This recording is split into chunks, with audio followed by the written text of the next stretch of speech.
ദശകം 92 കർമ്മമിശ്ര ഭക്തി. വേദൈ സർവാണി കർമാണ്യഫലപരതയാ വർണ്ണിതാനീതി ബുദ്ധ്വാ താനി ത്വയർപ്പിതാന്യേവ ഹി സമനുചരൻ യാനി നൈഷ്കർമ്യമീശ മാ ഭൂത് വേദൈർനിഷിദ്ധേ കുഹചിദഭിമന കർമ്മവാചാം പ്രവൃത്തി ദുർവർജം ചേദവാപ്തം തദപി ഖലു ഭവത്യർപ്പയേ ചിത്പ്രകാശേ. വേദൈഹി സർവാണി കർമാണി അഫലപരതയാ വർണ്ണിതാനി ഇതി ബുദ്ധ്വാ താനി ത്വയി അർപ്പിതാനി ഏവ ഹി സമനുചരൻ യാനി നൈഷ്കർമ്മ്യം ഈശ മാ ഭൂത് വേദൈഹി നിഷിദ്ധേ കുഹചിത് അഭി മനഃ കർമ്മ വാചാം പ്രവൃത്തി ദുർവർജം ചേത് അവാപ്തം തദ് അഭി ഖലു ഭവതി അർപ്പയേ ചിത്പ്രകാശേ. വേദൈ സർവാണി കർമാണി അഫലപരതയാ വർണ്ണിതാനി. വേദൈ സർവാണി കർമാണി, വേദങ്ങളാൽ എല്ലാ കർമ്മങ്ങളും അഫലപരതയാ വർണ്ണിതാനി, ഫലാകാംക്ഷ കൂടാതെ അനുഷ്ഠിക്കണം എന്ന് ഇതി ബുദ്ധ്വാ ഇപ്രകാരം മനസ്സിലാക്കിയിട്ട് താനി ത്വയി അർപ്പിതാനി ഏവ ഹി സമനുചരൻ, ആ കർമ്മങ്ങളെയെല്ലാം ത്വയി അങ്ങയിൽ അർപ്പിതാനി ഏവ സമർപ്പിച്ചതായി സങ്കല്പിച്ചുകൊണ്ട് സമനുചരൻ ഞാൻ അനുഷ്ഠിച്ചുകൊള്ളാം. യാനി നൈഷ്കർമ്മ്യം ഈശ, എന്നിട്ട് ആ നൈഷ്കർമ്മ്യ അവസ്ഥയിലേക്ക് അല്ലെങ്കിൽ ജ്ഞാനാവസ്ഥയിലേക്ക് ഞാൻ ഉയരാൻ ശ്രമിക്കാം. പിന്നെയോ മാ ഭൂത് വേദൈഹി നിഷിദ്ധേ, വേദങ്ങളാൽ നിഷേധിക്കപ്പെട്ടിട്ടുള്ള ഏതെങ്കിലും കർമ്മങ്ങൾ ഞാൻ ചെയ്യാൻ ഇടയാവരുത്. എങ്ങനെയുള്ള കർമ്മങ്ങൾ? കുഹചിതപി മന കർമ്മവാചാം പ്രവൃത്തി, അത് മനസ്സുകൊണ്ടോ കർമ്മങ്ങൾ കൊണ്ടോ വാക്കുകൾ കൊണ്ടോ പ്രവൃത്തി കൊണ്ടോ ഒന്നും ഞാൻ വേദങ്ങൾ നിഷേധിച്ചിരിക്കുന്ന കർമ്മങ്ങൾ ചെയ്യുവാനായിട്ട് ശ്രമിക്കാതിരിക്കാം. പിന്നെയോ ദുർവർജം ചേത്, ഇനി അങ്ങനെയുള്ള കർമ്മങ്ങൾ എനിക്ക് ഒഴിവാക്കാൻ സാധിക്കുന്നില്ല എന്ന് വന്നാൽ തദപി ഖലു ഭവതി അർപ്പയേ ചിത്പ്രകാശേ, അതിനെയും പ്രകാശസ്വരൂപനായിരിക്കുന്ന അങ്ങയിലേക്ക് സമർപ്പിച്ചതായി സങ്കല്പിച്ചുകൊണ്ട് ഞാൻ അനുഷ്ഠിച്ചോളാം. അപ്പോൾ വേദങ്ങൾ പറയുന്നത് ഏതെല്ലാം കർമ്മങ്ങൾ നമ്മൾ അനുഷ്ഠിക്കുന്നുവോ അതെല്ലാം അതിൻ്റെ ഫലകാംക്ഷ കൂടാതെയാണ് അനുഷ്ഠിക്കേണ്ടത് എന്നാണ്. അതുപോലെ തന്നെ അപ്രകാരം ഇതി ബുദ്ധ്വ, അപ്രകാരം മനസ്സിലാക്കിയിട്ട് ആ കർമ്മങ്ങളെ എല്ലാം അങ്ങയിൽ സമർപ്പിതമായി സങ്കല്പിച്ചുകൊണ്ട് ഞാൻ അനുഷ്ഠിച്ചുകൊണ്ട് ജ്ഞാനാവസ്ഥയിലേക്ക് ഉയരാൻ ശ്രമിക്കാം. അതുപോലെ തന്നെ ഞാൻ മനസ്സുകൊണ്ടോ വാക്കുകൊണ്ടോ ഇന്ദ്രിയങ്ങൾ കൊണ്ടോ ഒക്കെ ചെയ്യുന്ന ഏതെങ്കിലും പ്രവൃത്തികൾ വേദം നിഷേധിക്കപ്പെട്ടിരിക്കുന്നതാണ് എന്ന് വരികിൽ അത് ഞാൻ അനുഷ്ഠിക്കാതിരിക്കാൻ ശ്രമിക്കാം. തന്നെയുമല്ല, അപ്രകാരമുള്ള ഏതെങ്കിലും കർമ്മങ്ങൾ എനിക്ക് അനുഷ്ഠിക്കാൻ നിർബന്ധിതനായി തീരുകയാണെങ്കിൽ അതും ഞാൻ അങ്ങയിൽ സമർപ്പിതമായി സങ്കല്പിച്ചുകൊണ്ട് അനുഷ്ഠിച്ചുകൊള്ളാം. ഇവിടെ ഫലേച്ഛ കൂടാതെ വേണം കർമ്മങ്ങൾ അനുഷ്ഠിക്കാൻ എന്ന് പറയുമ്പോൾ കൃത്യമായി ഗീതാ വചനത്തെ തന്നെയാണ് മേൽപ്പത്തൂരിവിടെ പറയുന്നത്. ഗീതയിൽ പറയുന്നു, കർമ്മണ്യേവാധികാരസ്തേ മാ ഫലേഷു കഥാചന മാ കർമ്മഫല ഹേതുർഭൂർമാതേ സംഗോസ്ത്വകർമ്മണി കർമ്മണി ഏവ അധികാരഃ തേ. അർജുന, നിനക്ക് കർമ്മം ചെയ്യുവാൻ മാത്രമേ അധികാരമുള്ളൂ. മാ ഫലേഷു കഥാചന, ഒരിക്കലും ആ കർമ്മത്തിൻ്റെ ഫലം എന്തായിരിക്കണം എന്ന് നിഷ്കർഷിക്കുവാൻ നിനക്ക് അർഹതയില്ല അർജുന. അതുതന്നെയാണ് ഇവിടെയും പറഞ്ഞിരിക്കുന്നത്. ഇപ്രകാരമുള്ള കർമ്മങ്ങളൊക്കെ ഫലേച്ഛ കൂടാതെ അനുഷ്ഠിക്കണം. അങ്ങനെ ഫലേച്ഛ കൂടാതെ അനുഷ്ഠിക്കണം എന്നുള്ള തത്വത്തെ മനസ്സിലാക്കിക്കൊണ്ട് ഞാൻ ചെയ്യുന്ന കർമ്മങ്ങളൊക്കെ അങ്ങയിൽ സമർപ്പിതമായി സങ്കല്പിച്ചുകൊണ്ട് അനുഷ്ഠിച്ചു കൊള്ളാം. താനി ത്വയി അർപ്പിതാനി ഏവ ഹി സമനുചരൻ. ഭഗവാൻ അതുപോലെ തന്നെ ഗീതയിൽ പറയുന്നുമുണ്ട്, യത് കരോഷി യത് അശ്നാസി യത് ജുഹോഷി ദദാസി യത് തത് കുരുഷ കൗന്ദേയ. യത് കരോഷി യത് അശ്നാസി യത് ജുഹോഷി ദദാസി യത് തപസ്യസി കൗന്ദേയ തത് കുരുഷ മദർപ്പണം. ഏതൊരു കർമ്മം അനുഷ്ഠിക്കുമ്പോഴും അതെല്ലാം എന്നിൽ സമർപ്പിക്കുന്നതായി സങ്കല്പിച്ചുകൊണ്ട് അനുഷ്ഠിച്ചുകൊള്ളൂ, എന്നാൽ നിനക്കതിൻ്റെ മോശമായ ഫലങ്ങളെ അനുഭവിക്കേണ്ടതായി വരില്ല എന്നാണ് പറയുന്നത്. ആ ശ്ലോകത്തെയും അനുസ്മരിപ്പിക്കുന്നതായിട്ടാണ് ഇവിടെ എൻ്റെ കർമ്മങ്ങളെല്ലാം ഞാൻ അങ്ങയിൽ സമർപ്പിതമായി സങ്കല്പിച്ചുകൊണ്ട് നിർവഹിച്ചു കൊള്ളാം എന്ന് പറയുന്നത്. അതുപോലെ തന്നെ വേദങ്ങളാൽ നിഷിദ്ധമായിരിക്കുന്ന കർമ്മങ്ങളൊന്നും ഞാൻ മനസ്സുകൊണ്ടോ വാക്കുകൊണ്ടോ പ്രവൃത്തി കൊണ്ടോ ചെയ്യാതിരിക്കാൻ എനിക്ക് സാധിക്കണമേ. കാരണം അരുതാത്ത കർമ്മങ്ങൾ അനുഷ്ഠിച്ചു പോയാൽ അതിൻ്റെ ദുർഫലങ്ങൾ നമ്മളിലേക്ക് എത്തിച്ചേരും എന്ന കാര്യത്തിൽ യാതൊരു സംശയവുമില്ല. നമ്മൾ ഒരുപക്ഷെ മറ്റുള്ളവരെ ലക്ഷ്യമാക്കിക്കൊണ്ടായിരിക്കും ഏതെങ്കിലും ദുഷ്കർമ്മങ്ങൾ ചെയ്യുന്നത്. പക്ഷേ ആ മറ്റുള്ളവരിലിരിക്കുന്ന ജീവചൈതന്യവും നമ്മളിരിക്കുന്ന ജീവിത ചൈതന്യവും ഒന്നു തന്നെ ആയതുകൊണ്ട് നമ്മൾ ഏത് ദുഷ്കർമ്മങ്ങളാണ് മറ്റുള്ളവരിലേക്ക് ഏൽപ്പിക്കുന്നത് അത് 10 മടങ്ങായി നമ്മളിലേക്ക് തന്നെ തിരികെ വരും എന്ന് മനസ്സിലാക്കി അപ്രകാരമുള്ള കർമ്മങ്ങളൊന്നും അനുഷ്ഠിക്കാൻ എനിക്ക് മനസ്സിൽ തോന്നാതിരിക്കണം, അല്ലെങ്കിൽ അപ്രകാരമുള്ള കർമ്മങ്ങൾ അനുഷ്ഠിക്കാതിരിക്കാൻ ഞാൻ ശ്രദ്ധിച്ചു കൊള്ളാം എന്നും ഇവിടെ മേൽപ്പത്തൂർ പറയുകയാണ്. ഇനി അഥവാ ഏതെങ്കിലും കർമ്മങ്ങൾ അപ്രകാരം എനിക്ക് അനുഷ്ഠിക്കേണ്ടതായി വന്നു പോയാൽ ദുർവർജം ചേത് അവാപ്തം, അങ്ങനെ വന്നാൽ തഥപി ഖലു ഭവതി അർപ്പയേ ചിത് പ്രകാശ, അതും പ്രകാശസ്വരൂപനായിരിക്കുന്ന ഭഗവാനെ അങ്ങയിൽ സമർപ്പിതമായി സങ്കല്പിച്ചുകൊണ്ട് ഞാൻ അനുഷ്ഠിച്ചു കൊള്ളാം. അപ്പോൾ നമ്മളുടെ വിചാരധാര ഏത് പ്രകാരത്തിലായിരിക്കണം കർമ്മങ്ങൾ അനുഷ്ഠിക്കുമ്പോൾ എന്നതിനെക്കുറിച്ച് വ്യക്തമായി നമ്മളെ ഉപദേശിക്കുന്ന ഒരു ശ്ലോകമാണിത്. എല്ലാ കർമ്മങ്ങളും നമ്മൾ അനുഷ്ഠിക്കുന്നതിന് കൃത്യമായ ഫലം നമ്മളിലേക്ക് എത്തും എന്ന കാര്യം കൂടി ഇവിടെ ഓർമ്മിപ്പിക്കുകയാണ്. കർമ്മണൈവ ഹി ബോദ്ധവ്യം ബോദ്ധവ്യം ച വികർമ്മണഃ അകർമ്മണശ്ച ബോദ്ധവ്യം ഗഹന കർമ്മണോ ഗതി. ഗീതയിൽ പറയുന്നു, കർമ്മണൈവ ഹി ബോദ്ധവ്യം, ചെയ്യേണ്ട കർമ്മം എന്താണെന്ന് നമ്മൾ അറിയണം. അതുപോലെ അകർമ്മണശ്ച ബോദ്ധവ്യം, അരുതാത്ത കർമ്മങ്ങളും നമ്മൾ അറിഞ്ഞിരിക്കണം. ഏത് കർമ്മമാണ് ചെയ്യാൻ പാടില്ലാത്തത് എന്ന് നമ്മൾ അറിഞ്ഞിരിക്കണം. എന്തുകൊണ്ടെന്നാൽ ഗഹന കർമ്മണോ ഗതിഹി, കർമ്മത്തിൻ്റെ ഗതി എന്താണ് എന്ന് നമുക്ക് ഊഹിക്കാൻ പോലും കഴിയില്ല. അത്രയ്ക്ക് ആഴമേറിയതാണ്, അത്രയ്ക്ക് ഗഹനമാണ് കർമ്മത്തിൻ്റെ ഗതി എന്നാണ് പറയുന്നത്. നമ്മൾ കഴിഞ്ഞ ദശകത്തിൽ ഒരു ശ്ലോകത്തിൽ കണ്ടു, ആ നൃഗൻ എന്ന് പറയുന്ന രാജാവിന് അനുഭവിക്കേണ്ടി വന്ന ശാപം. ദ്വിജരുഷാകൃകലാസവബുർദ്ധരം നൃഗനൃപം ത്രിദിവാലയമാപയൻ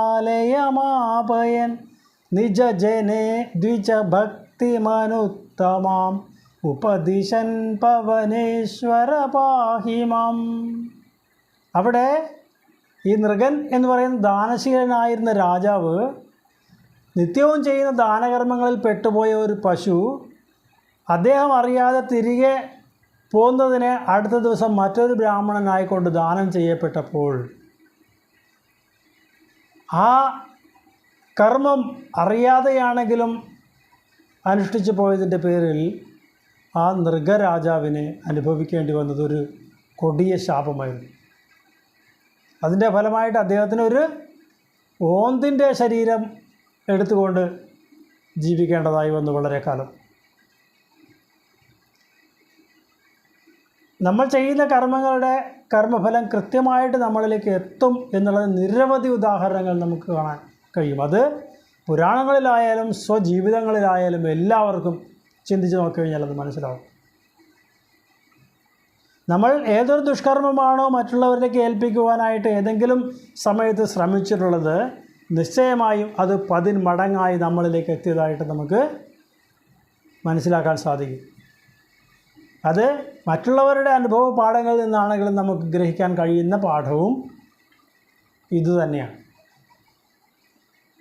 എൻ്റെ ഓർമ്മയിൽ വരുന്നത്, പണ്ട് ഒരാൾ മലയോര പ്രദേശത്ത് താമസിച്ച് അദ്ദേഹം അവിടെ ഒരാളെ മമ്മട്ടിക്ക് അടിച്ചിട്ട് കൊന്നിരുന്നു. അയാൾ പിന്നീട് നമ്മളുടെ നാട്ടിൽ വന്ന് താമസിക്കുകയുണ്ടായി.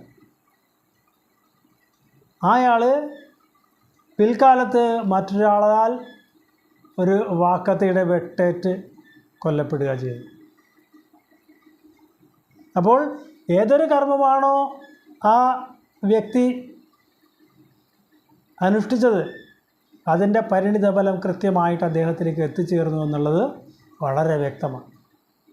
അതിന് വേദാന്തത്തിൽ നൽകുന്ന ഉദാഹരണമാണെങ്കിൽ അതും വളരെ വ്യക്തമാണ്.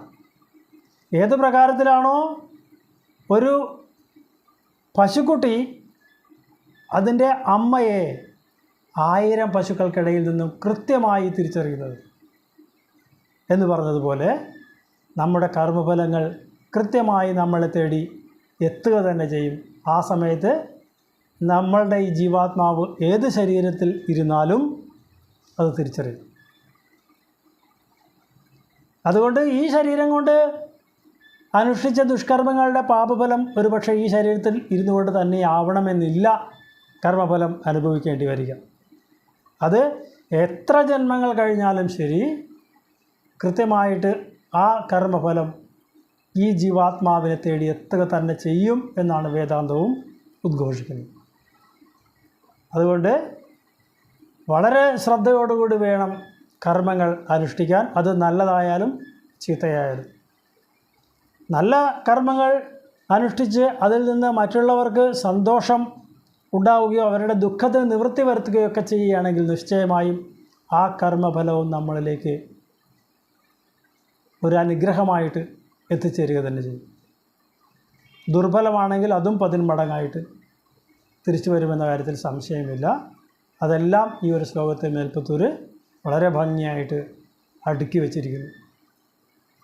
വേദൈ സർവാണി കർമാണ്യഫലപരതയാ വർണ്ണിതാനീതി ബുദ്ധ്വാ താനി ത്വയർപ്പിതാന്യേവ ഹി സമനുചരൻ യാനി നൈഷ്കർമ്യമീശ മാ ഭൂത് വേദൈർനിഷിദ്ധേ കുഹചിദഭിമന കർമ്മവാചാം പ്രവൃത്തി ദുർവർജം ചേതവാപ്തം തദപി ഖലു ഭവത്യർപ്പയേ ചിത്പ്രകാശേ യസ്ത്വന്യകർമ്മയോഗസ്തവ ഭജനമയ തത്ര ചാഭീഷ്ടമൂർത്തിം ഹൃദ്യാം സത്വൈകരൂപാം ദൃശതി ഹൃദി മൃതി ക്വാപി വാ ഭാവയിത്വാ പുഷ്പൈർഗന്ധൈർനിവേദ്യൈരപി ച വിരചിതൈ ശക്തിദോ ഭക്തിപൂതൈ നിത്യം വര്യാം സപര്യാം വിദതയൈവോ ത്വത്പ്രസാദം ഭജേയം.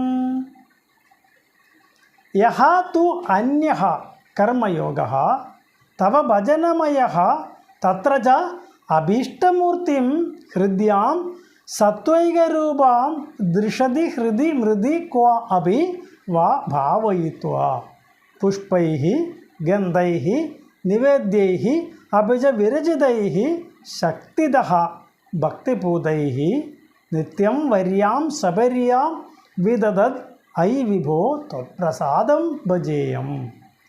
യഹ തു അന്യകർമ്മയോഗഃ, മുൻപ് പറഞ്ഞതിൽ നിന്ന് വ്യത്യസ്തമായ രീതിയിൽ, അല്ലെങ്കിൽ മുമ്പ് പറഞ്ഞ ആ കർമ്മയോഗത്തിൽ നിന്ന് അന്യമായിരിക്കുന്ന തവ ഭജനമയഃ, അങ്ങയുടെ ഭജനം എന്നുള്ള ആ കർമ്മയോഗത്തിൽ ആ താന്ത്രിക കർമ്മയോഗത്തിൽ തത്രജ അഭീഷ്ടമൂർത്തിയും, ഏതൊരു മൂർത്തിയെയാണോ എനിക്ക് മനസ്സുകൊണ്ട് സങ്കല്പിക്കുവാൻ സാധിക്കുന്നത്, ആ മൂർത്തിയെ ഹൃദ്യാം, മനോഹരമായിരിക്കുന്ന ആ മൂർത്തിയെ സത്വൈക രൂപം, കേവല സാത്വികവും ആയിരിക്കുന്ന ആ രൂപത്തെ ദൃശതി കല്ലിലോ, ഹൃദി ഹൃദയത്തിലോ, മൃതി മണ്ണിലോ, ക്വ അപിവ അല്ലെങ്കിൽ മറ്റെവിടെയെങ്കിലുമോ ഭാവയിത്വ സങ്കല്പിച്ചിട്ട് പുഷ്പൈഹി ഗന്ധൈഹി നിവേദ്യൈഹി അഭിജ വിരചിതൈ ശക്തിദഃ, ശക്തിദഃ വിരചിതൈഹി, ശക്തിയാൽ പരം സമ്പാദിച്ചതായ അല്ലെങ്കിൽ കൊണ്ടുവരപ്പെട്ടതായ പുഷ്പങ്ങളെ കൊണ്ടോ ഗന്ധങ്ങളെ കൊണ്ടോ നിവേദ്യങ്ങളെ കൊണ്ടോ ഭക്തിഭൂതൈഹി, അവയെല്ലാം ഭക്തി കൊണ്ട് ശുദ്ധീകരിച്ചതിന് ശേഷം നിത്യം എല്ലാ ദിവസവും വര്യാം, ശ്രേഷ്ഠമായ സപര്യാം അങ്ങയുടെ പൂജയെ വിദധ അനുഷ്ഠിച്ചു കൊള്ളാം. ത്വത് പ്രസാദം ഭജേയ, പ്രകാരം അങ്ങയുടെ പ്രസാദത്തെ ഞാൻ നേടിക്കൊള്ളാം. മുൻപ് പറഞ്ഞതുപോലെയുള്ള ആ കർമ്മയോഗത്തിൽ നിന്ന് വ്യത്യസ്തമായിട്ട് ഏതൊരു താന്ത്രിക കർമ്മമാണോ നിർദ്ദിഷ്ടമായിട്ടുള്ളത്, ആ താന്ത്രിക കർമ്മമാർഗത്തിലൂടെ ഞാൻ മനസ്സിന് ഇഷ്ടപ്പെടുന്നതായ സാത്വിക മൂർത്തിഭാവത്തെ കല്ലിലോ ഹൃദയത്തിലോ മണ്ണിലോ ആവാഹനം ചെയ്തിട്ട് അല്ലെങ്കിൽ മറ്റെവിടെയെങ്കിലുമോ ആവാഹനം ചെയ്തിട്ട് ആ മൂർത്തിക്ക് ശക്തിയാൽ പരം സമ്പാദിച്ച് ശുദ്ധീകരിച്ച പുഷ്പങ്ങളെ കൊണ്ടോ ഗന്ധങ്ങളെ കൊണ്ടോ നിവേദ്യങ്ങളെ കൊണ്ടോ എല്ലാം വളരെ ശ്രദ്ധയോടുകൂടി നിത്യവും പൂജ ചെയ്തുകൊണ്ട് അങ്ങയുടെ പ്രസാദത്തെ ഞാൻ നേടിക്കൊള്ളാം എന്നാണ് മേൽപ്പത്തൂർ ഇവിടെ പറയുന്നത്. ഇവിടെ താന്ത്രിക വിധിപ്രകാരം ഉള്ള കർമ്മത്തെയാണ് പ്രതിപാദിച്ചിരിക്കുന്നത്.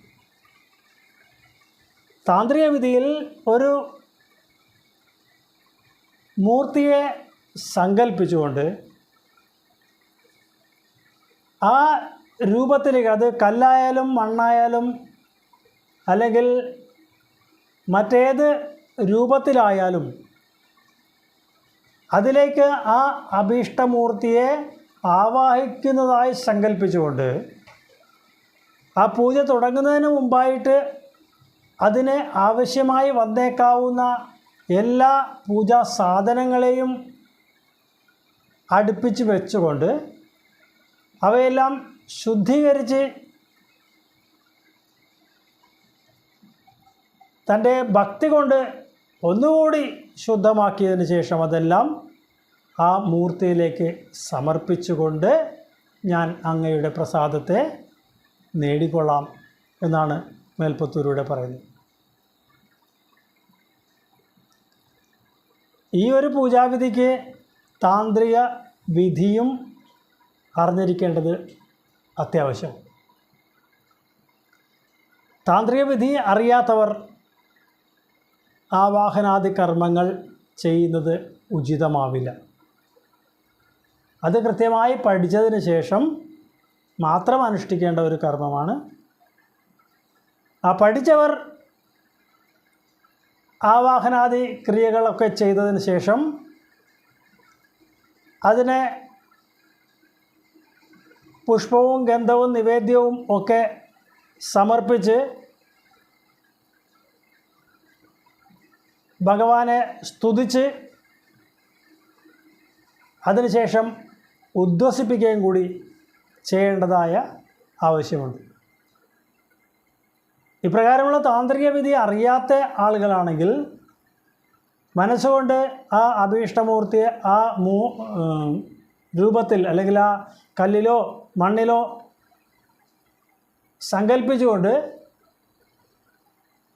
അതിന് പുഷ്പങ്ങളും ഗന്ധങ്ങളും നിവേദ്യങ്ങളുമൊക്കെ സമർപ്പിച്ചതായി സങ്കല്പിച്ചുകൊണ്ട് പുഷ്പം അർച്ചിച്ചുകൊണ്ട് പ്രാർത്ഥിക്കുവാൻ മാത്രമേ പാടുള്ളൂ. ഏതായാലും അപ്രകാരമുള്ള കർമ്മങ്ങളിലൂടെ ഞാൻ ഭഗവാന്റെ പ്രീതി നേടിക്കൊള്ളാം എന്നാണ് ഇവിടെ മേൽപ്പത്തൂർ പറഞ്ഞിരിക്കുന്നത്. യസ്ത്വന്യകർമ്മയോഗസ്തവ ഭജനമയ തത്ര ചാഭീഷ്ടമൂർത്തിം ഹൃദ്യാം സത്വൈകരൂപാം ദൃഢതി ഹൃദി മൃതി ക്വാപി വാ ഭാവയിത്വാ പുഷ്പൈർഗന്ധൈർനിവേദ്യൈരപി ച വിരചിതൈ ശക്തിദോ ഭക്തിഭൂതൈ നിത്യം വര്യാം സപര്യാം വിതതൈ വിഭോ ത്വത്പ്രസാദം ഭജേയം. സ്ത്രീശൂദ്രാസ്ത്വത്കദാദി ശ്രവണവിരഹിത ആസതാം തേ ദയാർഹാ ത്വത്പാദാസന്നയാദാൻ ദ്വിജകുലജനുഷോ ഹന്തശോചാമ്യശാന്താൻ വൃത്യർത്ഥം തേ യജന്തോ ബഹുകഥിതമപി ത്വാമനാകർണയന്തോ ദൃപ്താ വിദ്യാഭിജാത്യൈ കിമുന വിദദതേ താദൃശം മാ കൃതാമാം. സ്ത്രീശൂദ്രാः ത്വത്കഥാതി ശ്രവണവിരഹിതാः ആസതാം തേ ദയാർഹാः ത്വത്പാദാസന്നയാദാൻ ദ്വിജകുലജനുഷഃ ഹന്ത ശോചാമി അശാന്താൻ വൃത്യർത്ഥം തേ യജന്തഃ ബഹുകഥിതം അഭി ത്വാം അനാകർണയന്തഃ ദൃപ്ത വിദ്യ ആഭിജാത്യൈഃ കിമുന വിദദതേ താദൃശം മാ കൃതാ മാം. സ്ത്രീശൂദ്രാः ത്വത്കഥാതിശ്രവണവിരഹിതാः. പണ്ടുകാലത്തിൽ സ്ത്രീകളും ശൂദ്രന്മാരും ഒന്നും ഭഗവത് കഥകൾ കേൾക്കുവാനായിട്ട് അർഹരല്ലായിരുന്നു എന്ന് കരുതപ്പെട്ടിരുന്നു. അവർക്കെല്ലാം അങ്ങനെ കേൾക്കുവാനുള്ള ഒരു അവസരം ഉണ്ടായിരുന്നില്ല. അതുകൊണ്ട് ആസതാം തേ ദയാർഹാഹ, അവരെല്ലാം അനുകമ്പയർഹിക്കുന്നു. കാരണം ഭഗവാന്റെ ആനന്ദദായകങ്ങളായ നാമങ്ങളെയും ലീലകളെയും ഒക്കെ കേൾക്കുവാനുള്ള അവസരം അവർക്ക് കിട്ടിയില്ലല്ലോ. പാവങ്ങൾ, അവർ അനുകമ്പ അർഹിക്കുന്നവരാണ് എന്ന് ചിന്തിച്ചു. ഇനി അവരുടെ കാര്യം അവിടെ നിൽക്കട്ടെ. ത്വത്പാദാസന്നയാദാൻ ദ്വിജകുലജനുഷഃ, അങ്ങയുടെ പാദസേവനം ചെയ്യുവാനായിട്ട് അവസരം ലഭിച്ച ഈ ദ്വിജന്മാർ, ബ്രാഹ്മണ ക്ഷത്രിയ വൈശ്യന്മാരാവട്ടെ, ഉപനയനാദി സംസ്കാരമെല്ലാം കഴിഞ്ഞതിന് ശേഷം ഈശ്വരോപാസനയ്ക്ക് അധികാരം ലഭിച്ച ആളുകളാവട്ടെ, ഹന്ത ശോചാമി അശാന്താൻ, അവരൊക്കെ ശാന്തിയില്ലാതെ വിഷമിക്കുന്നു, ദുഃഖിക്കുന്നു. എന്താ കാരണം? വൃത്യർത്ഥം തേ യജന്തഃ, അവരെല്ലാം ഉപജീവനാർത്ഥമാണ് ഭഗവാനെ അങ്ങയെ ഉപാസിക്കുന്നത്. ബഹുകഥിതം അപി, പലതവണ പറഞ്ഞു കൊടുക്കപ്പെട്ടിട്ടും എന്തിനെപ്പറ്റി? ത്വാം, ഭഗവാന്റെ മാഹാത്മ്യത്തെക്കുറിച്ചും ലീലകളെയും അവതാരങ്ങളെക്കുറിച്ചും ഒക്കെ പറഞ്ഞു കൊടുത്തിട്ടും അവർ അനാകർണയന്തഃ, അവർക്കത് കേൾക്കാൻ ചെവിയില്ലാതെ പോകുന്നു. തന്നെയുമല്ല ദൃപ്ത വിദ്യ ആഭിജാത്യൈഹി, അവർ ഞങ്ങൾ പഠിച്ചിട്ടുള്ളവരാണ്, ഉന്നതകുല ജാതരാണ് എന്നെല്ലാം പറഞ്ഞ് അഹങ്കരിക്കുകയും കൂടി ചെയ്യുന്നു. എന്നിട്ട് കിമുന വിദദത്, എന്ത് തന്നെ അവർ ചെയ്യുന്നില്ല, എന്തെല്ലാം ദുഷ്കർമ്മങ്ങൾ ചെയ്യുന്നു. താദൃശം മാ കൃതാ മാം, അപ്രകാരം ഉള്ള ഒരാളാക്കി എന്നെ തീർക്കരുതേ ഭഗവാനെ എന്നാണ് മേൽപ്പത്തൂർ പറയുന്നത്. ഇവിടെ പണ്ടുകാലങ്ങളിൽ സ്ത്രീകൾക്കും ശൂദ്രന്മാർക്കും ഒന്നും ഭഗവത് കഥകളെ കേൾക്കുവാനുള്ള അവസരമുണ്ടായിരുന്നില്ല. അവരെല്ലാം ദയ അർഹിക്കുന്നവരാണ്. അവരുടെ കാര്യം അവിടെ നിൽക്കട്ടെ. ഭഗവാന്റെ പാദസേവനം ചെയ്യുവാനായിട്ട് അവസരം ലഭിച്ച് ഉപനയനാദ സംസ്കാരങ്ങളെല്ലാം കഴിഞ്ഞ ബ്രാഹ്മണ ക്ഷത്രിയ വൈശ്യന്മാരാവട്ടെ, അവരെല്ലാം ഭഗവാനെ ഉപാസിക്കുന്നത് അവരുടെ നിത്യവൃത്തി കഴിയുന്നതിന് വേണ്ടിയായി അത്രയും അവർ അധപ്പതിച്ചു പോകുന്നു. അതുകൊണ്ട് അവരെല്ലാം വല്ലാതെ ക്ലേശങ്ങളെ അനുഭവിക്കേണ്ടതായും വരുന്നു. എന്നാൽ അവരോട് ഭഗവാന്റെ അസംഖ്യം അവതാരങ്ങളെക്കുറിച്ചോ ലീലകളെക്കുറിച്ചോ നാമങ്ങളെക്കുറിച്ചോ ഒക്കെ ആരെങ്കിലും അറിവുള്ളവർ പറഞ്ഞു കൊടുത്താൽ അതൊന്നും കേൾക്കാൻ അവർക്ക് ചെവിയുമില്ല. എന്നിട്ട് ഞങ്ങൾ വേദം അഭ്യസിച്ചവരാണ്, കർമ്മങ്ങളൊക്കെ ഞങ്ങൾക്ക് നന്നായി അറിയാം എന്ന് അഹങ്കരിച്ചുകൊണ്ട്, അവരുടെ ഉന്നത കുലത്തിൽ ലഭിച്ച ജനനത്തെ ഓർത്ത് അഹങ്കരിച്ചുകൊണ്ട് എന്തെല്ലാം ദുഷ്കർമ്മങ്ങൾ അവർ അനുഷ്ഠിക്കുന്നു. അതും എനിക്ക് വളരെ പരിചയമുള്ള ആളുകളാണ് ഇപ്രകാരം ചെയ്യുന്നത് എന്നാണ് മേൽപ്പത്തൂർ പറയുന്നത്. എന്നെ അത്തരക്കാരനാക്കരുതേ എന്ന്. ഉദാഹരണമായിട്ട് നമ്മൾ ഒരു ക്ഷേത്രത്തിൽ ഒരു വഴിപാട് കൊടുക്കുന്നു. നമുക്ക് വേണ്ടി ആ പൂജകൻ ആ മൂർത്തിയിലേക്ക് ആ വഴിപാട് സങ്കല്പം ചെയ്യുമ്പോൾ പൂർണ്ണ സമർപ്പണ ബോധത്തോടു കൂടിയാണ് ആ പൂജകൻ ആ വഴിപാട് മൂർത്തിയിൽ സമർപ്പിക്കുന്നതെങ്കിൽ അതിൻ്റെ ഫലം ആ പൂജ നടത്തുന്നയാൾക്ക് ലഭിക്കും, യഥാവിധി ആ പൂജകന് ദക്ഷിണാദികൾ സമർപ്പിച്ചാൽ. പക്ഷേ നിർഭാഗ്യവശാൽ എന്ന് പറയട്ടെ, ഈ പൂജകൻ ശ്രദ്ധയോടുകൂടി ആ മൂർത്തിയെ ഉപാസിക്കുന്നതിന് പകരം ആ പൂജ നടത്തുന്നയാൾ തനിക്ക് എന്ത് ദക്ഷിണ തരും എന്ന് സങ്കല്പിച്ചുകൊണ്ടാണ് ആ പൂജ സമർപ്പിക്കുന്നതെങ്കിൽ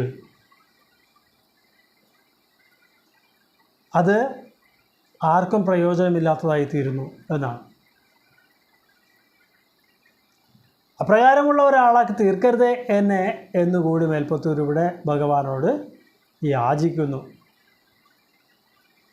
സ്ത്രീശൂദ്രാസ്ത്വത്കദാദി ശ്രവണവിരഹിത ആസതാം തേ ദയാർഹ ത്വത്പാദാസന്നയാദാൻ ദ്വിജകുലജനുഷോ അന്തശോ ജാമ്യശാന്താൻ വൃത്യർത്ഥം തേ യജന്തോ ബഹുകഥിതമപി ത്വാമനാകർണയന്തോ ദൃപ്താ വിദ്യാഭിജാത്യൈ കിമുന വിദദതേ താദൃശം മാ കൃതാമം പാപോയം കൃഷ്ണരാമേത്യഭിലപതി നിജം ഗൂഹിതും ദുശ്ചരിത്രം നിർലജ്ജസ്യാസ്യ വാചാ ബഹുതര കഥനീയാനി മേ വിഘ്നിതാനി ഭ്രാതാ മേ വന്ദ്യശീലോ ഭജതി കില സദാ വിഷ്ണുമിത്തം ബുധാംസ്തേ നിന്ദന്ത്യുച്ചൈർഹസന്തി ത്വയി നിഹിതമതീൻ താദൃശം മാ കൃതാമം പാപഃ അയം കൃഷ്ണ രാമ ഇതി അഭിലപതി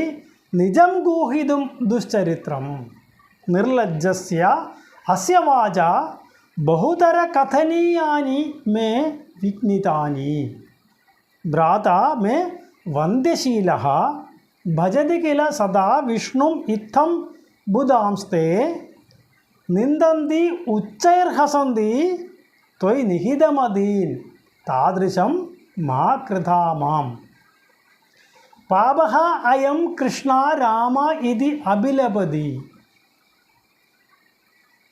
മേൽപ്പത്തൂരിൻ്റെ ഒരു സഹോദരനെ കുറിച്ചാണ് ഇവിടെ പറയുന്നത്. അയം ഇയാൾ പാപഃ മഹാപാപിയാണ്. പക്ഷേ ഇയാൾ എന്താ ചെയ്യുന്നത്? കൃഷ്ണ രാമ ഇതി അഭിലപതി, സദാസമയവും കൃഷ്ണ രാമ എന്ന് ഉച്ചരിച്ചുകൊണ്ടേയിരിക്കും. ഉറക്കത്തിൽ, ക്ഷമിക്കണം, ഉച്ചത്തിൽ. എന്തിനു വേണ്ടിയാണ്? നിജം ഗൂഹിതും ദുശ്ചരിത്രം. ഇയാൾ ചെയ്യുന്ന കർമ്മങ്ങളൊക്കെ മോശമാണ്. ആ മോശം കർമ്മങ്ങളെ, കുകർമ്മങ്ങളെ മൂടുന്നതിന് വേണ്ടി, മൂടി വയ്ക്കുന്നതിന് വേണ്ടിയാണ് മറ്റുള്ളവരുടെ മുൻപിൽ വെച്ച് ഇപ്രകാരം ഒരു അഭിനയം നടത്തുന്നത്. കൃഷ്ണ രാമ എന്ന് ജപിച്ചുകൊണ്ട്, ഉറക്കെ ജപിച്ചുകൊണ്ട് അങ്ങോട്ട് പോകുന്ന കേട്ടാൽ തോന്നും ഇയാൾ ഒരു ഉത്തമ ഭക്തനാണ്. തന്നെയുമല്ല, നിർലജ്ജസ്യ അസ്യ വാച, യാതൊരു ലജ്ജയുമില്ലാത്ത ഇയാളുടെ ഈ വാക്കുകൾ കേട്ടിട്ട് ബഹുതര കഥനീയാനി മേ വിഘ്നിതാനി, ഞാൻ പല കഥകളും ഭഗവാനെക്കുറിച്ചുള്ളതെല്ലാം ഇങ്ങനെ മനസ്സിൽ കൂട്ടി വെച്ചിട്ട് ശ്ലോകരൂപത്തിലാക്കാൻ ശ്രമിക്കുമ്പോൾ ഇയാളുടെ ഈ ജൽപ്പനങ്ങൾ കേട്ടിട്ട് ഞാൻ ആ മനസ്സിൽ വരുന്ന കഥകളെപ്പോലും തടസ്സം നേരിടുന്നതായി അനുഭവപ്പെടുന്നു. ഭ്രാതാമേ വന്ദ്യശീലഃ, എൻ്റെ ഈ ഭ്രാതാവട്ടെ ഏതൊരു ജോലി ഏൽപ്പിച്ചാലും അത് ഭംഗിയായി നിർവഹിക്കാൻ കഴിവില്ലാത്ത ഒരാളാണ്. ഭജതി കില സദാ വിഷ്ണു ഇത്തം ബുധാംസ്തേ, എപ്പോഴും ഇങ്ങനെ വിഷ്ണുവിനെ ഭജിച്ചുകൊണ്ടിരിക്കുകയാണ് എന്ന് അഭിനയിക്കുന്നു, നടിക്കുന്നു. തന്നെയുമല്ല, നിന്ദന്തു ഉച്ചൈർഹസന്തി ത്വയ് നിഹിതമതീൻ, ത്വയ് നിഹിതമതീൻ, അങ്ങയിൽ മനസ്സ് പൂർണ്ണമായും സമർപ്പിച്ചിരിക്കുന്ന ആളുകളെ കാണുമ്പോൾ ഇയാൾ നിന്ദന്തി, അവരെ നിന്ദിക്കുന്നു. തന്നെയുമല്ല ഉച്ചൈർ ഹസന്തി, ഉറക്കെ അവരെയൊക്കെ പരിഹസിക്കും. താദൃശം മാ കൃത മാം, എന്നെ അപ്രകാരം ഉള്ള ഒരാളാക്കി തീർക്കരുത്. മേൽപ്പത്തൂരിൻ്റെ ഒരു സഹോദരൻ ഇപ്രകാരം നിരന്തരം കൃഷ്ണ രാമ എന്നും പറഞ്ഞ് ഉറക്കെ ജപിച്ചുകൊണ്ടാണ് നടക്കുന്നത്, നാട്ടുകാർ മുഴുവൻ കേൾക്കെ. അദ്ദേഹം ഇപ്രകാരം ഉറക്കെ ജപിക്കുന്നത് എന്തിനു വേണ്ടിയാണ് എന്ന് നോക്കിയാൽ, തൻ്റെ ദുഷ്കർമ്മങ്ങളെയൊക്കെ മറ്റുള്ളവരിൽ നിന്ന് മൂടിവയ്ക്കുന്നതിനുള്ള ഒരു മൂടുപടമായിട്ടാണ് ഈ ഉറക്കെയുള്ള ജപം. യാതൊരു നാണവുമില്ലാത്ത ഇയാളുടെ ഈ ജൽപ്പനങ്ങൾ കേട്ടിട്ട് ഭഗവാന്റെ ഓരോ ലീലകളെയും അവതാരങ്ങളെയും കുറിച്ചെല്ലാം മനസ്സിൽ സങ്കല്പിച്ചുകൊണ്ട് അത് ശ്ലോകരൂപത്തിലാക്കാൻ ശ്രമിക്കുന്ന എനിക്ക് ഇയാളുടെ ജൽപ്പനങ്ങൾ പലപ്പോഴും ഒരു തടസ്സവും ആകാറുണ്ട്. എന്നാൽ ഇയാളാണെങ്കിൽ ഏതെങ്കിലും ജോലികൾ ഏൽപ്പിച്ചാൽ അത് പൂർണ്ണമായി നല്ല രീതിയിൽ ചെയ്യുവാനുള്ള കഴിവും ഇല്ലാത്തയാളാണ്. എന്നാൽ കണ്ടു കഴിഞ്ഞാൽ തോന്നും ഇയാൾ സദാസമയവും വിഷ്ണുവിനെ ഭജിക്കുകയാണ് എന്ന് തോന്നും. അതും പോരാഞ്ഞിട്ട് അദ്ദേഹത്തിന് വേറൊരു ദൂഷ്യം കൂടി ഉള്ളത്, ഏതെങ്കിലും ഉത്തമ ഭക്തന്മാർ ഭഗവാനെ ഭജിക്കുന്നത് കണ്ടാൽ അവരെ അങ്ങോട്ട് ചെന്ന് ശല്യപ്പെടുത്തുകയും പരിഹസിക്കുകയും ഒക്കെ ചെയ്യാൻ യാതൊരു വിഷമവുമില്ലാത്തവനാണ്. അതുകൊണ്ട് അതുപോലെ ഒരാളാക്കി എന്നെ മാറ്റരുതേ ഭഗവാനെ. കാരണം ഈ ചെയ്യുന്ന കർമ്മങ്ങൾ ഒക്കെ 10 ഇരട്ടിയായിട്ട് കർമ്മഫലങ്ങൾ തന്നിലേക്ക് തന്നെ എത്തിച്ചേരും എന്നുള്ള നിശ്ചയം കൊണ്ടാണ് മേൽപ്പത്തൂർ പറയുന്നത്, എന്നെ അപ്രകാരമുള്ള ഒരാളാക്കി തീർക്കരുതേ എന്ന്. നമുക്ക് ചുറ്റും ഇപ്രകാരമുള്ള ധാരാളം കഥാപാത്രങ്ങൾ നമുക്ക് കാണാൻ കഴിയും. ക്ഷേത്രദർശനമെല്ലാം നടത്തുമ്പോൾ അവിടെ വളരെ ഉറക്കെ വന്ന് ഭഗവത് നാമങ്ങൾ ഉച്ചരിക്കുകയും ശിരസിന് മുകളിലായിട്ട് നീട്ടിപ്പിടിച്ച് അഞ്ജലി കൂപ്പി സ്തുതിക്കുന്നതുമൊക്കെ കാണുമ്പോൾ നമ്മളോർക്കും ഉത്തമനായ ഒരു ഭക്തനാണ് പോകുന്നത്. പക്ഷേ ഇതെല്ലാം മറ്റുള്ളവരെ കാണിക്കുന്നതിന് വേണ്ടി മാത്രമാണ് എന്നുള്ളത് അയാൾക്ക് മാത്രമേ അറിയൂ. ഭഗവാന്റെ മുമ്പിൽ അപ്രകാരമുള്ള അഭ്യാസങ്ങളോ പ്രദർശനങ്ങളോ ഒന്നുമല്ല ആവശ്യം. നമ്മുടെ മനസ്സ് ആ ഭഗവാനിലേക്ക് സമർപ്പിക്കുക, അത് നിരന്തരം ശുദ്ധമാക്കുവാനായിട്ട് പരിശ്രമിക്കുക എന്നുള്ളതായിരിക്കണം നമ്മുടെ ലക്ഷ്യം എന്നാണ് നമ്മളിവിടെ മേൽപ്പത്തൂർ ഉപദേശിക്കുന്നത്. പാപോയം കൃഷ്ണരാമേത്യഭിലപതി നിജം ഗൂഹിതും ദുശ്ചരിത്രം നിർലജ്ജസ്യാസ്യ വാചാ ബഹുതര കഥനീയാനി മേ വിഘ്നിതാനി ഭ്രാതാ മേ വന്ദ്യശീലോ ഭജതി കില സദാ വിഷ്ണുമിത്തം ബുധാംസ്തേ നിന്ദന്ത്യുച്ചൈർഹസന്തി ത്വയ് നിഹിതമതീൻ താദൃശം മാ കൃതാമം. ശ്വേതഛായം കൃതേ ത്വാം മുനിവരവപുഷം പ്രീണയന്തേ തപോഭി ത്രേതായാം സൃക്സൃവാദ്യങ്കിതമരുണതനും യജ്ഞരൂപം യജന്തേ സേവന്തേ തന്ത്രമാർഗൈർവിലസധരിഗതം ദ്വാപരേ ശ്യാമളാംഗം നീലം സങ്കീർത്തനാദ്യൈരിഹ കലിസമയേ മാനുഷാസ്ത്വം ഭജന്തേ.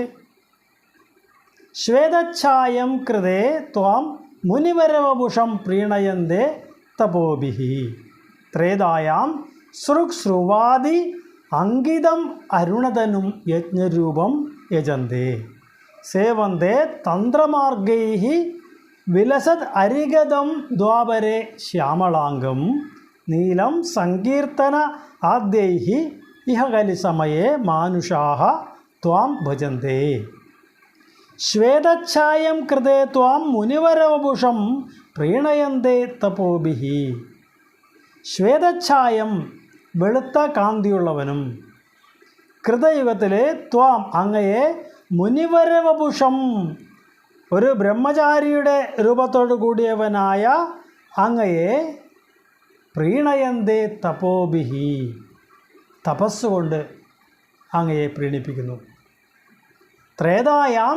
ത്രേതായുഗത്തിലാവട്ടെ സൃക്സ്രുവാദി അങ്കിതം അരുണതനും ജുഹുസ്രുവം മുതലായവ ധരിച്ചവനും യജ്ഞമൂർത്തിയുമായ അങ്ങയെ ചുവന്ന ശരീരത്തോടു കൂടിയവനായിട്ട് സങ്കല്പിച്ചുകൊണ്ട് യജ്ഞരൂപം യജന്തേ യജ്ഞങ്ങളെ കൊണ്ട് പ്രീതിപ്പെടുത്തുന്നു, യാഗങ്ങളെ കൊണ്ട് പ്രീതിപ്പെടുത്തുന്നു. സേവന്തേ തന്ത്രമാർഗേർ വിലസത് അരിഗതം ദ്വാപരേ ശ്യാമളാംഗം ദ്വാപരയുഗം വരുമ്പോഴാണെങ്കിലോ ശ്യാമളാംഗം കറുത്ത നിറത്തിലുള്ളവനും തന്ത്രമാർഗൈഃ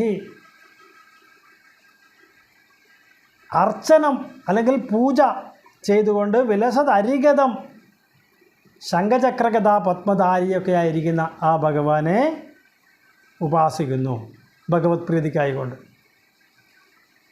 ഇനി കലികാലത്തിലോ നീലം സങ്കീർത്തനാദ്യൈഃ ഇഹ കലിസമയേ മാനുഷാഃ ത്വാം ഭജന്തേ ഈ കലിയുഗത്തിൽ നീല നിറം ഉള്ളവനായ അങ്ങയെ നാമസങ്കീർത്തനം കഥാശ്രവണം മുതലായവ കൊണ്ട് ഭജിക്കുന്നു. 4 യുഗങ്ങളിലും ഏത് പ്രകാരത്തിലാണ് ഭഗവത് ഉപാസന നടത്തുന്നത് എന്നാണ് ഈ ശ്ലോകത്തിൽ വർണ്ണിച്ചിരിക്കുന്നത്. ഇതിന് ശ്രീമദ് ഭാഗവതം കിളിപ്പാട്ട് ഏകാദശ സ്കന്ധം തുടങ്ങുന്നിടത്ത് എഴുത്തച്ഛൻ പറഞ്ഞു വെച്ച ഒരു വരി ഇവിടെ സൂചിപ്പിക്കാൻ യോഗ്യമാണ്. ധ്യാനമാം കൃതയുഗേ യജ്ഞമാം ത്രേതായുഗേ അർച്ചനം ദ്വാപരയിൽ കീർത്തനം കലിയിങ്കൽ. ധ്യാനമാം കൃതയുഗേ കൃതയുഗത്തിൽ വളരെ കാലം ധ്യാനിച്ച് ഇരിക്കണം, തപസ് ചെയ്യണം, എന്നാലേ ഈശ്വരപ്രസാദം ലഭിക്കുമാറുണ്ടായിരുന്നുള്ളൂ. അത് കഴിഞ്ഞ് ത്രേതായുഗം വന്നപ്പോഴാവട്ടെ ഭഗവത് പ്രീതിക്കായിക്കൊണ്ട് യജ്ഞങ്ങളെ അനുഷ്ഠിക്കുകയായിരുന്നു ഉത്തമമായി സങ്കല്പിക്കപ്പെട്ടിരുന്നത്. യജ്ഞങ്ങൾ അനുഷ്ഠിച്ചുകൊണ്ട് ഭഗവത് പ്രീതി നേടാം എന്നുള്ള സങ്കല്പമായിരുന്നു എല്ലാ ഭക്തർക്കും ഉണ്ടായിരുന്നത്. അതും കഴിഞ്ഞ് പിന്നീട് ദ്വാപരം വന്നപ്പോഴോ അവിടെ അർച്ചനം ദ്വാപരയിൽ ഒരു വിഗ്രഹത്തിലെ ഈശ്വര സങ്കല്പം നടത്തിക്കൊണ്ട് അല്ലെങ്കിൽ ആ മൂർത്തിയെ ആവാഹനാദി കർമ്മങ്ങൾ ചെയ്തുകൊണ്ട് അതിനെ പൂജിച്ചുകൊണ്ട് ഈ ദ്വാപര യുഗത്തിൽ ഭഗവത് പ്രീതി നേടിയിരുന്നു ഭക്തന്മാർ. അതും കഴിഞ്ഞ് കലികാലമായപ്പോഴോ കേവലം നാമസങ്കീർത്തനങ്ങളെ കൊണ്ട് മാത്രം ഭഗവത് പ്രീതി നേടാൻ സാധിക്കും എന്നുള്ള അവസ്ഥയിലേക്ക് എത്തിച്ചേർന്നു. കൃതത്രേത ദ്വാപര കലിയുഗങ്ങളിൽ ക്രമമായിട്ട് കഷ്ടതകൾ കുറഞ്ഞു വന്നു ഈശ്വര ഉപാസനാ രീതികളിൽ. ആദ്യകാലങ്ങളിൽ അല്ലെങ്കിൽ ആദ്യ യുഗങ്ങളിലെല്ലാം ക്ലേശകരമായ ഉപാസനാ വിധികളായിരുന്നു നിർണയിക്കപ്പെട്ടിരുന്നതെങ്കിൽ കലികാലമാകുമ്പോഴേക്കും അതെല്ലാം കേവലം നാമസങ്കീർത്തനങ്ങൾ ഒന്നുകൊണ്ട് മാത്രം ഭഗവത് പ്രീതി നേടാം എന്നുള്ള അവസ്ഥയിലേക്ക് എത്തി എന്നാണ് ഈ ശ്ലോകത്തിൽ പറയുന്നത്. അതുകൊണ്ട് നമ്മളും ജീവിക്കുന്നതായ ഈ കലിയുഗത്തിൽ കൂടുതൽ വിഷമകരമായ ഉപാസനാ വിധികളെ ഒന്നും അവലംബിക്കേണ്ട ആവശ്യമില്ല. ഭഗവാന്റെ ലീലകളെയും അവതാരങ്ങളെയും ഒക്കെ പ്രകീർത്തിക്കുന്ന കഥകളെ നിരന്തരം കീർത്തനം ചെയ്തുകൊണ്ടിരുന്നാൽ മാത്രം മതി ഭഗവത്പദം പ്രാപിക്കാം എന്നാണ് നമുക്കിവിടെ മേൽപ്പത്തൂർ സൂചിപ്പിച്ചു തരുന്നത്. ശ്വേതശ്ചായം കൃതേ ത്വാം മുനിവരവപുഷം പ്രീണയന്തേ തപോഭി ത്രേതായാം ശ്രുവാദ്യങ്കിതമരുണതനും യജ്ഞരൂപം യജന്തേ സേവന്തേ തന്ത്രമാർഗൈർവിലസദരിഗതം ദ്വാപരേ ശ്യാമളാംഗം നീലം സങ്കീർത്തനാദ്യൈരിഹ കലിസമയേ മാനുഷാസ്ത്വം ഭജന്തേ.